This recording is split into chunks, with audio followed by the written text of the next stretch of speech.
On today's CHGO White Sox podcast, I already talked to Mitchell Kaminski. You will listen to that conversation next.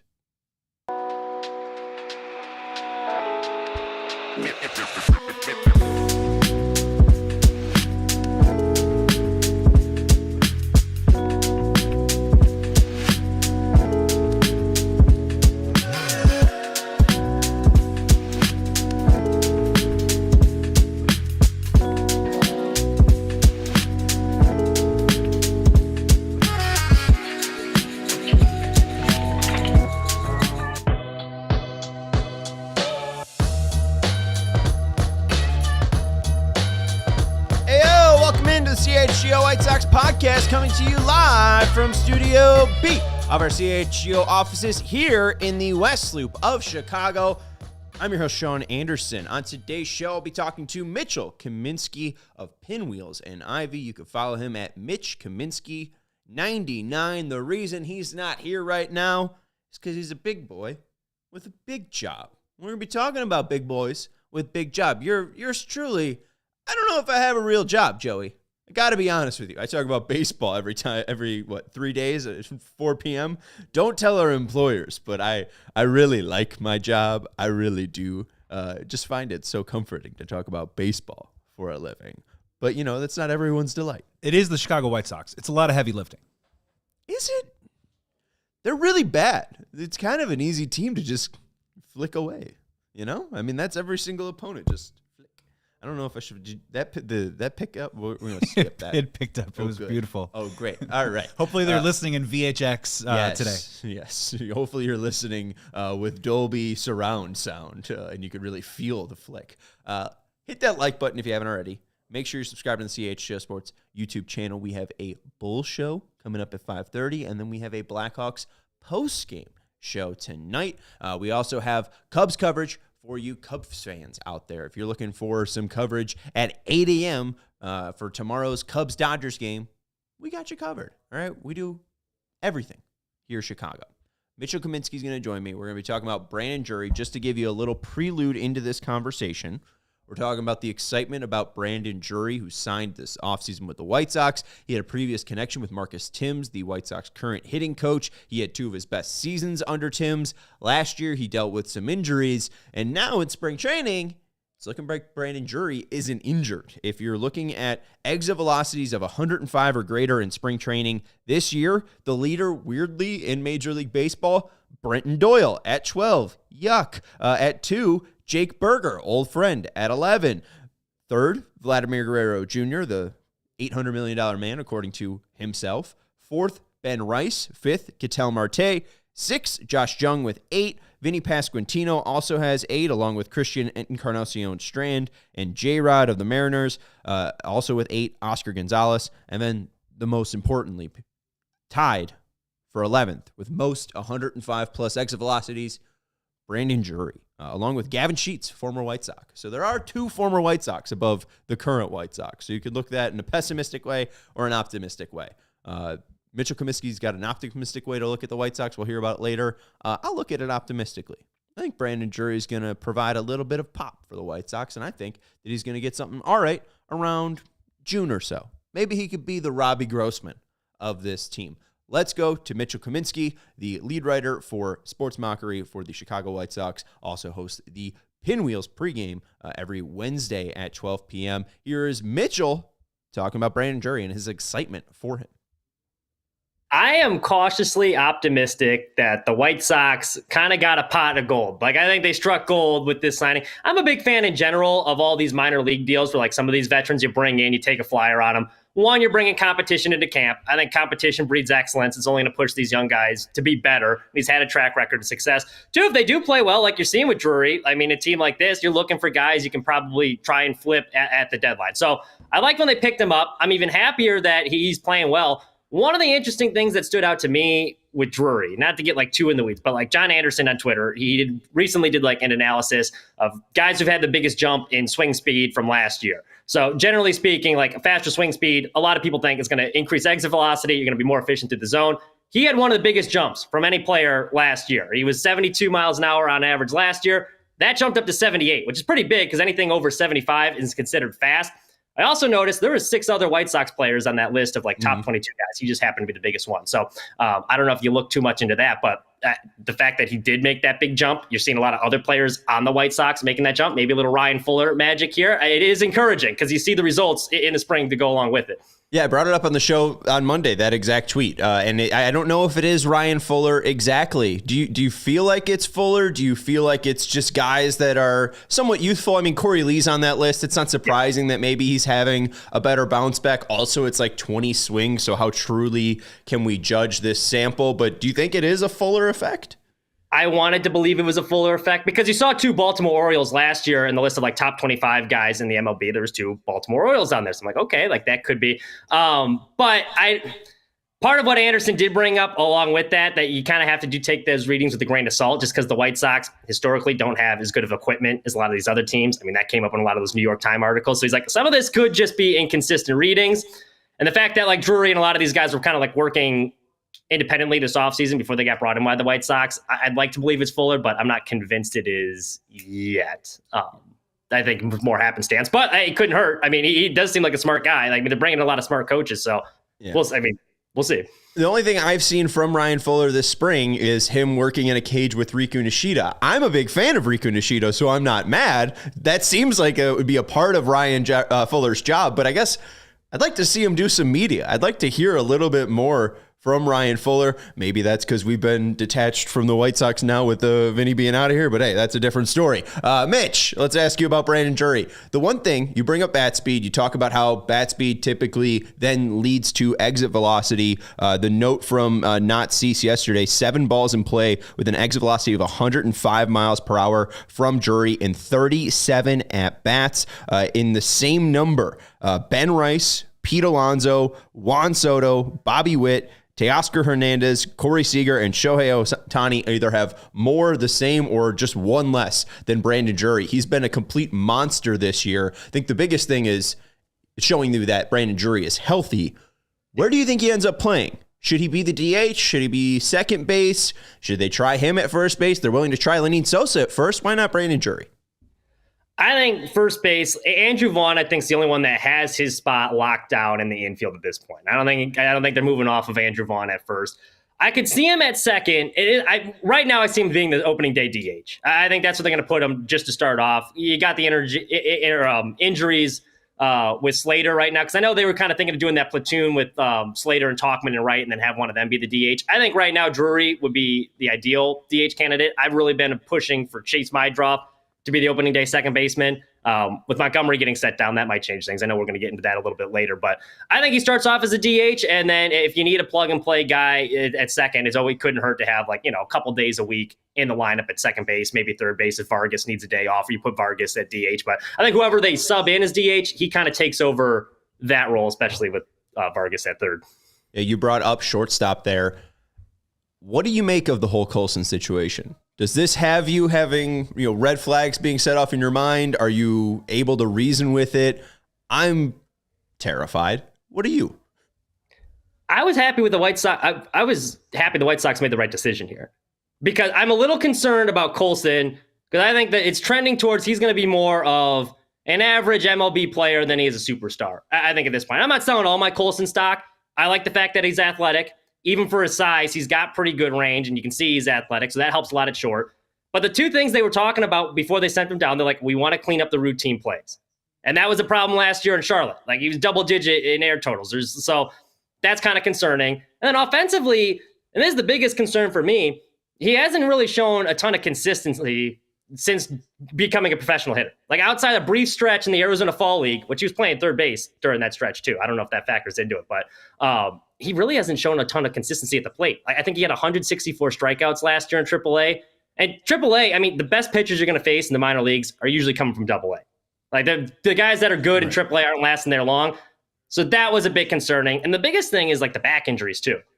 Because I think that kind of nagged him last year. And that was something Keith Law cited as something that a reason why he struggled. You see it flare up again in camp. So I'm glad the White Sox didn't rush him to the majors. I'm glad he got sent down and give him a little bit more time. But the offensive numbers are a bit concerning.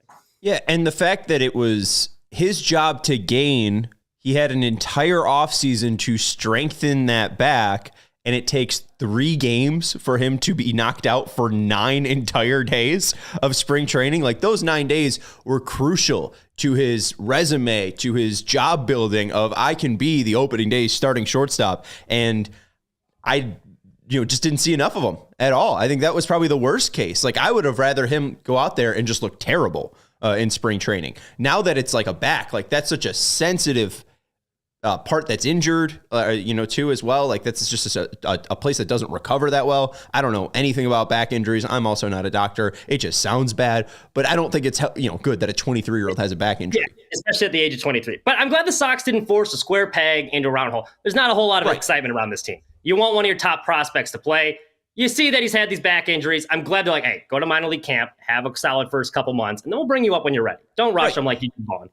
Don't mess him up. I think Tim, it took him 2 years and then like 2 months to get up. He debuted in June of, I think, 16 after he was drafted in 14. I could have my years off there. But I think that's about where we should expect Colson, because if he goes to AAA and then starts to stink, then we have true issues, because you mentioned, like, the good pitchers that you're facing in AAA are the ones you're facing already in AA that are coming up. But then also you've been there for a year. Like, you have already 400 plus at bats at the AAA level. You need to see some improvement there. One thing that stuck out before we get to the starting, who do you think will be the starting shortstop?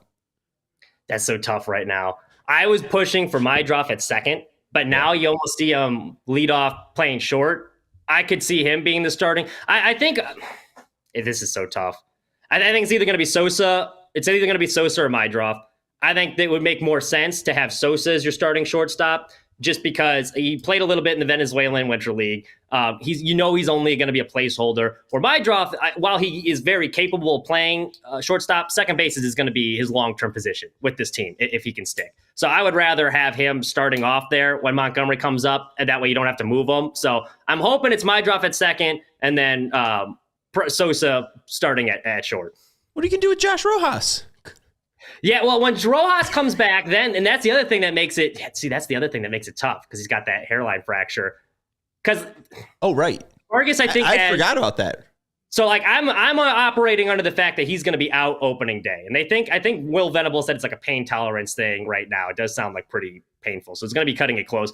If Rojas is back in the lineup, then you probably have him start at second, and then you have Mydroff be your starting shortstop, because I think Vargas is going to make the team. And well, one, he's having a very good spring, but even if he didn't, he's out of minor league options. They just traded for this guy. They're going to give him all the opportunities in the world. So I think he's got third base locked down.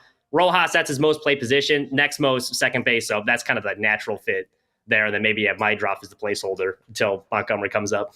The one thing that you said that stuck out to me was that Andrew Vaughn is the one that has his position secured. What do you make? Is this his last chance here? Because now you see what Gavin Sheets is doing in San Diego. I know it's just spring training, but a 3.11 average, 175 weighted runs created plus 6 home runs for Gavin. Did they make the wrong choice? Should Gavin Sheets be the opening day first baseman for the White Sox? No, I've been burned by buying too much Gavin Sheets stock in the past. I think that's fool's gold. I don't put too much stock in the spring training numbers anyway, because pitchers are working on stuff. I honestly don't hate. Vaughn obviously has not been what White Sox fans hope, but I think he gets a lot more flack than he deserves. Is he a great player? No. But, I mean, he's hitting 20 home runs a year. He'll give you 75 RBIs and play average defense.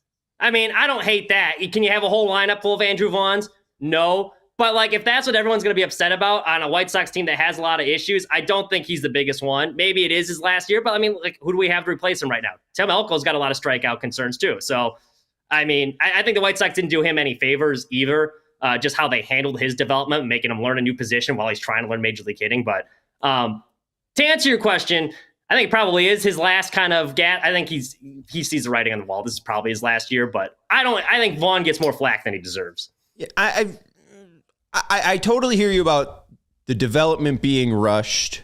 He should not have been in left field. They were trying him at second base. Like, they threw him into the fire way too soon, way too quick. They should have spent a little bit more money to just fill that gap rather than calling up Vaughn. So you're 100% right there.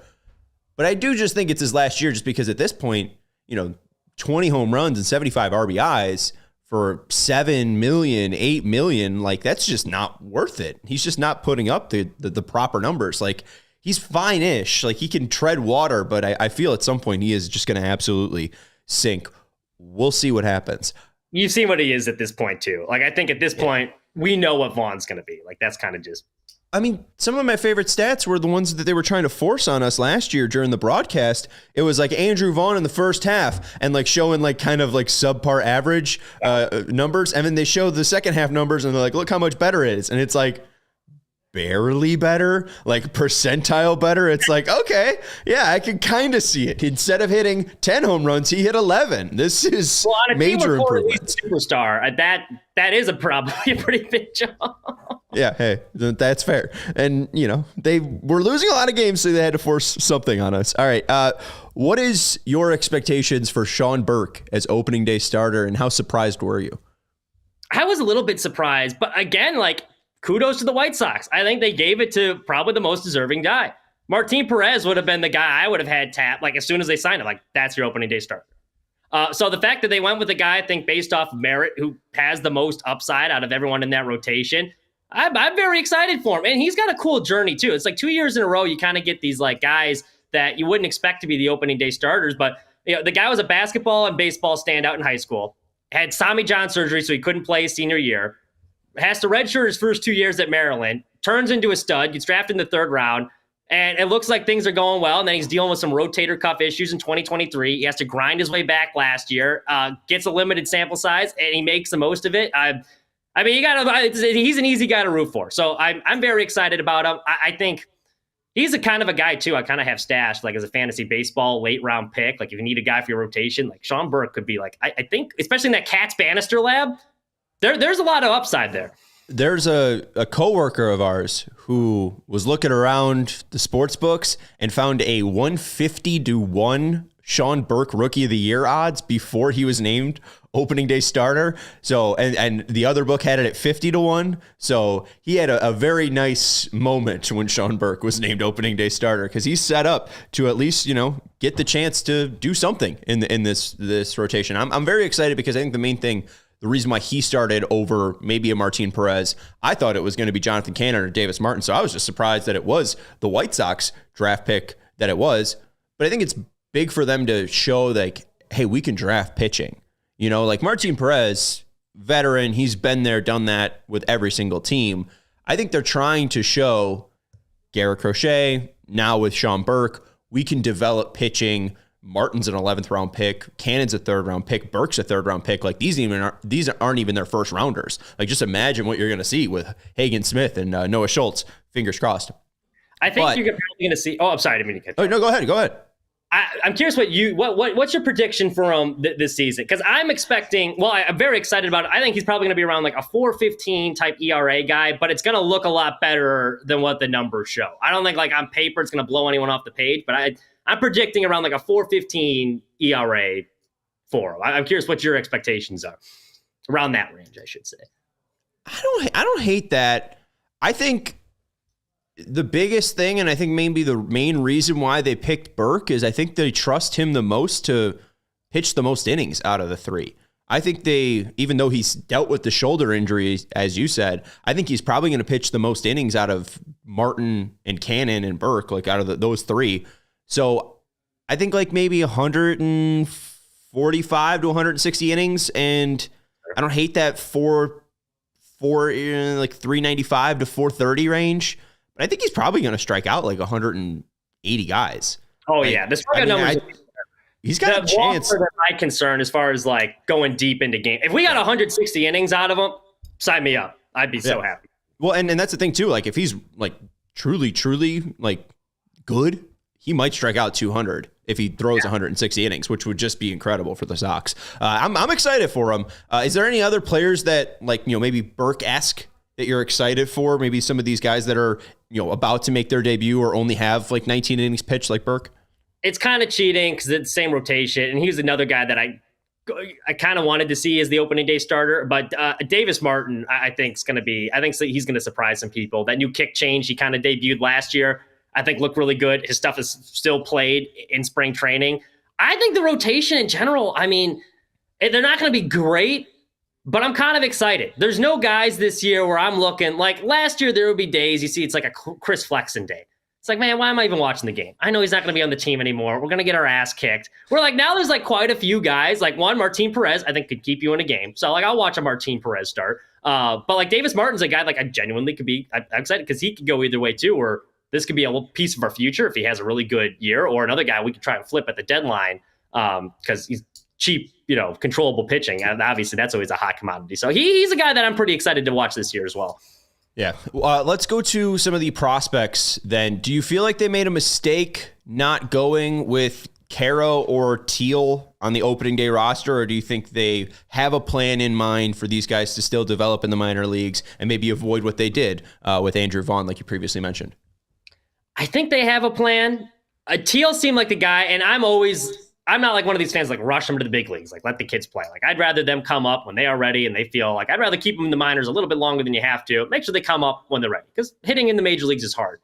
Teal, though, based off his body of work last year and what he'd done this camp, I was a little surprised he didn't make it. I thought he was a guy that I would have been fine with if they said like go out there with either like one of the veterans or Navarro or Tice or so a little surprised he didn't make it, but I'm fine with how they handled it. It's an interesting situation for Corey Lee too, because he kind of found himself in camp as almost like the veteran of the group. And he's still kind of a young player too, where it's like, all right, hey, we're going to find our role. So I know he was really making an effort to try and learn a lot of the White Sox like prospects coming up, even the guys like that weren't going to be on the big league team, just because he wanted to kind of take on that veteran role. So that was interesting, but I'm not jumping up and down on the table the fact that Kiro or Teal were sent down. Like I think you give him a few months AAA, that's fine with me. And I think the one thing too with Corey Lee that people are probably overlooking, I hate his hit tool, which is, how brave of me to say. He had 5 hits when he first came up in 2023. And then he was all right to start the year, like in the first 2 months. But then once he like started getting more exposure, once they cut Maldonado, then he started to really like lose his ability to hit at the plate. But he's got great pop time. I think he's got the ability to control runners, especially, going down to second base. If McKinven is this good at framing, like Corey Lee's only 26, 27.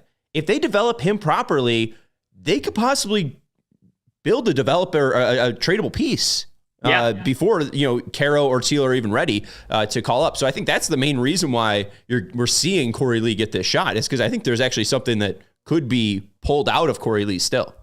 Defensively, he made a lot of strides last year. The pop time was obviously the biggest one that we saw. The White Sox historically have really struggled to hold runners on base. And like that just goes to the pitchers too. And I don't think they were great at it last year, but the fact that he produced the numbers that he did, and it was very hard to steal on Corey Lee, I think that helps a lot as well.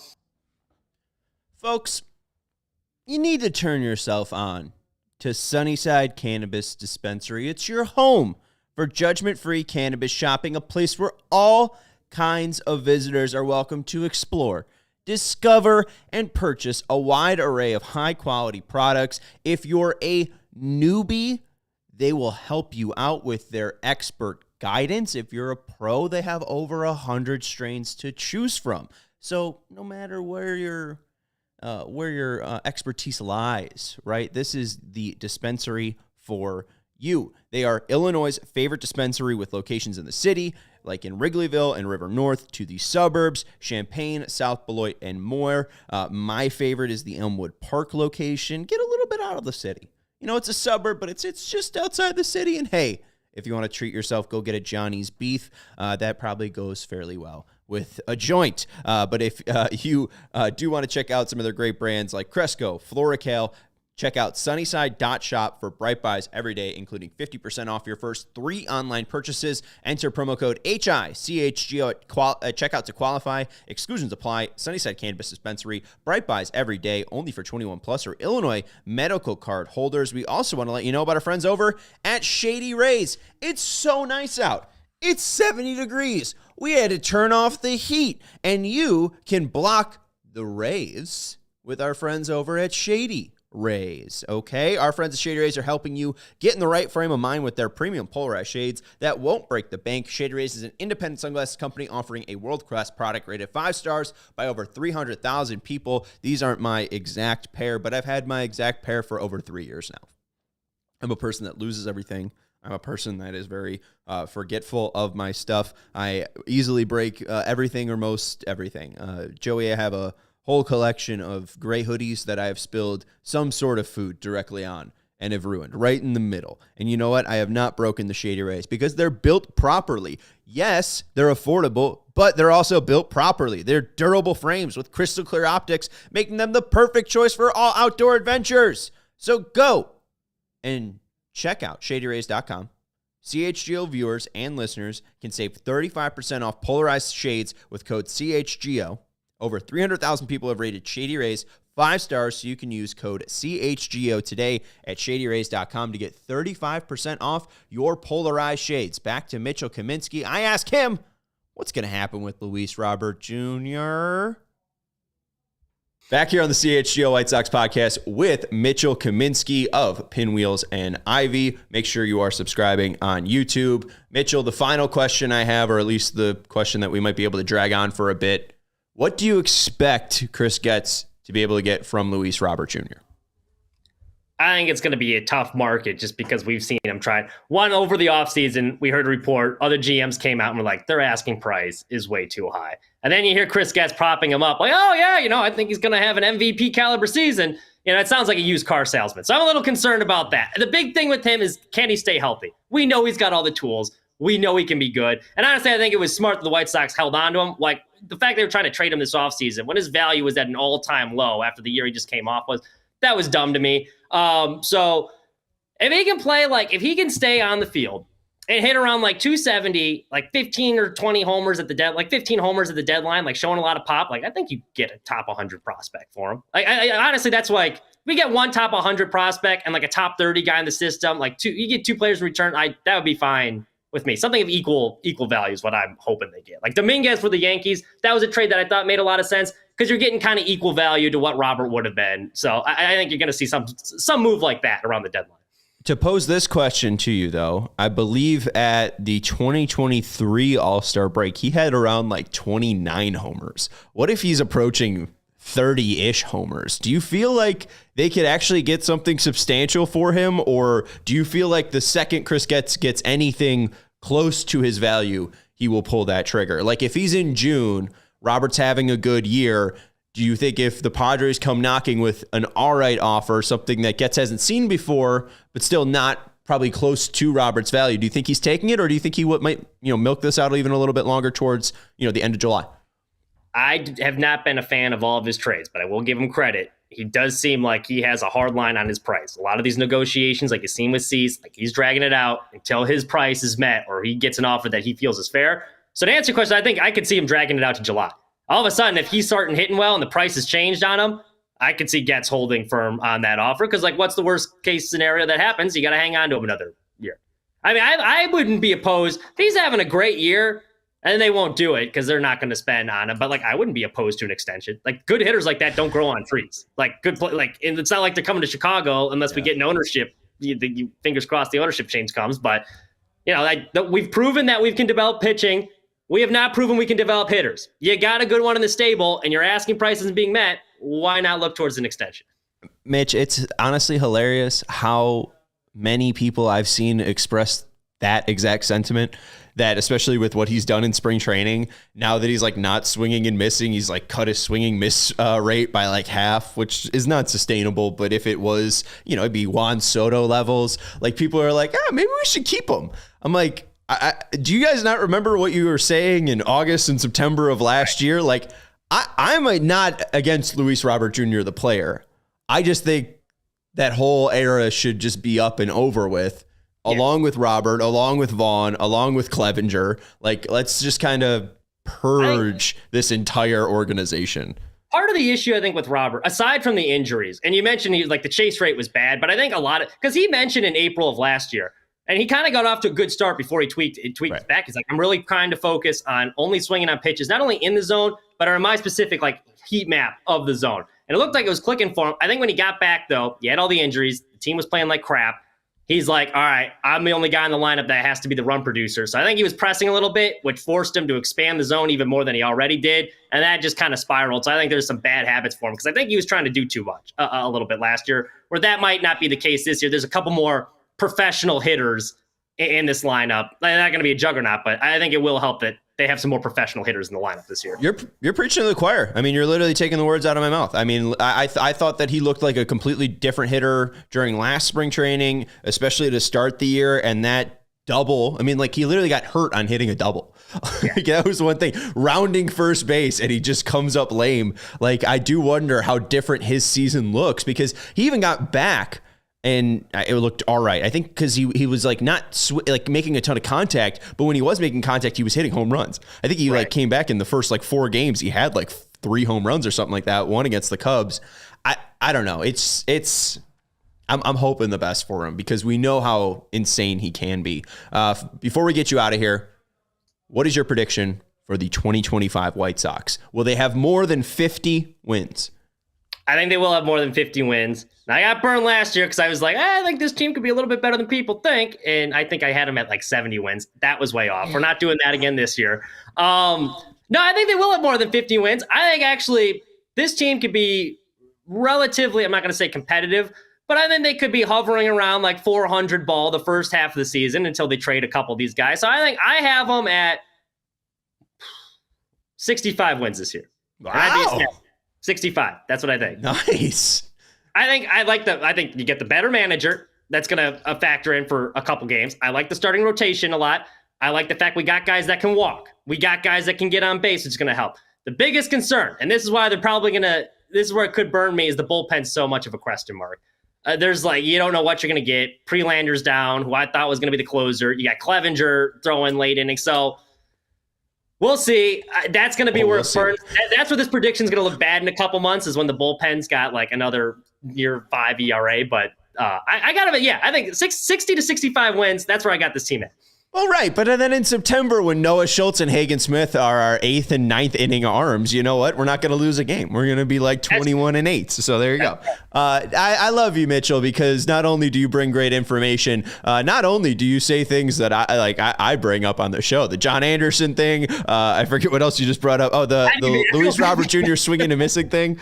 What'd you say? I feel bad you brought it up. I must have missed that episode. I didn't mean to be like, yeah. No.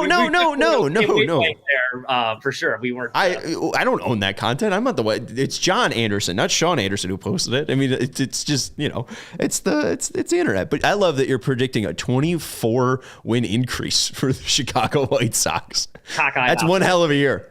Yeah, we'll see. I'm probably way off. But, you know, I like coming in here with a little enthusiasm. It's no fun being miserable all the time. Like, look, I know the team's going to be bad. We're not winning the division or anything. But, like, who wants to come into the year being miserable? You might as well. Baseball's fun. You know, might as well come being optimistic. And then after we win, like, 5 games in April, then I can be depressed and reassess. But until then, we'll come in optimistic. Hey, I agree. Andrew Vaughn's going to hit 20 home runs. Miguel Vargas is going to hit 30. Luis Robert Jr. is going to sign an 8-year extension again and hit 40 home runs. Davis Martin's going to be an all-star. And, Chase Maydroth, Rookie of the Year. Sean Burke, Rookie of the Year. Yeah. Right. I'm buying a lot of Chase Maydroth stock. I'm a big Chase fan. I think he's interesting. I think, can he be a Dustin Pedroia-y? And not even as much pop as Pedroia had, because Pedroia had like a pretty good amount of pop. But can he be, a Pedroia-esque controller of the plate? Like that's really what I'm hoping for, but we'll see. I don't even need him to be a superstar. We just need some stability at that position. If he can be like a 270 hitter that gives me like 10 to 15 homers and plays reliable defense, I'll take that the next 5 years. If he's a 1.5 to 2.5 WAR player at second base for the next 5 years, I'll be thrilled. Absolutely. When was the last time we had that like consistently? I don't know. That's probably my next show. Anyways, make sure to follow Mitchell. Mitchell, why don't you post, or at least why don't you promote what you do with Pinwheels and Ivies and let people know when they can tune in to see your show? Yeah, sounds good. You can follow me at Mitch Kaminski 99 on Twitter. We have the Pinwheels pregame show every Wednesday around the 12 o'clock hour, usually 12:30. And then we got Aldo and Fids. They do their Cubs talk usually Wednesday night. So you can follow us at Sports Mockery, sportsmockery.com, or at Pinwheels and Ivy. That's where we do most of our content. And then if you follow me at Mitch Kaminski 99, we'll have those live streams posted every Wednesday. Short little, quick half-hour weekly White Sox updates to get you through your day. And if you're in Columbia, turn into ABC 17 News, where you might see Mitchell big covering city council. Anything going on in Columbia today? we've had some like wild, we've had a couple wild stories recently. The biggest one's like a lot of tornado damage down here because we got like smoked with a lot of the storms, especially south of us. So like that's kind of been the biggest story of this week, unfortunately. So that's never not quite as fun to cover, but what are you going to do? I'm a little torn though because I went to Bradley University, so I'm a big Missouri Valley Conference defender. And we lost to Drake in the Missouri Valley Conference. But so like I usually root for the Missouri Valley in the tournament, but now they're playing Mizzou. So now I'm a little bit torn. It's like, ooh, do I go with my conference allegiance or do I go with what the locals want here? So I'm a little torn in the tournament. I mean, hey, either way, next round you're going to have a team to root for. You know, that's right. They're going to thin the herd for you. I mean, it would have been nice if they were on complete other ends of the bracket, but oh well. Yeah, I probably shouldn't ask Mitch how Columbia, Missouri was going. Or maybe I should have at least looked at the news to see what was going on in Columbia before I realized, a bunch of people lost their homes. Deep dive next week. No. No show tomorrow. We're going to have a show on Thursday. BZ from Sox on Tap will be joining us. And just to add on to the Dustin Pedroia My Draft talk, just because I was interested, Pedroia, in his peak of his powers, 23 to 29, had a slugging percentage of .457. His career slugging percentage was .439. I think My Draft will be closer to that .439 number if he's lucky. I think he's likely maybe going to be hopefully around Pedroia's 300 average and maybe around that 365 on base percentage. It's just going to be really dependent on that power number. I don't know if My Draft's ever going to hit 40 doubles in a season or 20 homers like Pedroia did in 2011, but we'll wait and see. Appreciate everyone hanging out with us. Make sure you're hitting that thumbs up button. Make sure you subscribe. We got a Bulls show coming up later today. We got a Blackhawks post-game show as well. Shout out to Joey Christopoulos, my producer. My best show yet, by the way. Great show today. Shout out to Mitchell Kaminski for joining us. Make sure you follow Mitch, and make sure you check out his Pinwheels pregame show that happens on Wednesday. Thank you everyone for hanging out with us, and we will see you on Thursday. Goodbye. We all silly like the mayor.